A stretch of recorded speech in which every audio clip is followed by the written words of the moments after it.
Hi అండి. కరేపాకు కారం చేస్తున్నాను నేను. ఇదిగోండి ఈ ఎండుమిర్చికి ఇంత కరేపాకు సరిపోద్ది. ఈ విధంగా ఇరుచుకున్న తర్వాత కొంచెం ఆయిల్ వేసుకోండి, ఎక్కువ వేసుకోబాకండి. లైట్గా వేసుకోండి ఆయిల్.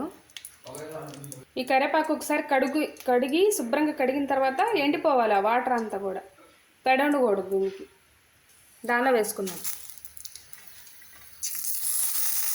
ఇవి కూడా ధనియాలు ఎన్ని వేసుకున్నాం. ఫ్రై చేసుకోవాలి, బాగా సిమ్లో పెట్టేసుకుని ఫ్రై చేసుకోవాలి. బాగా ఫ్రై అయినాయి కదండి, ఆపేసి ఆరిపోయేదాకా పక్కన పెట్టుకోండి. ఇదిగోండి దానిలో ఒక చింతపండు, జీలకర్ర, వెల్లుల్లి ఎక్కువే తీసుకోండి, మంచి ఫ్లేవర్ వచ్చింది. ఉప్పు, దీనిలో ఎండు కొబ్బరి కూడా తీసుకోవచ్చు, కాకపోతే ఎక్కువ రోజులు నిల్వ ఉండదు, అందుకే నేను తీసుకోలేదు. ఇదిగోండి సింపుల్. మర్చిపోయాను, ఇది ప్రాసెస్ అంతా ఆరిపోయిన తర్వాత చేయండి, లేదంటే తడిగా వచ్చింది, పొడిగా అనిపించదు ఆ కారం.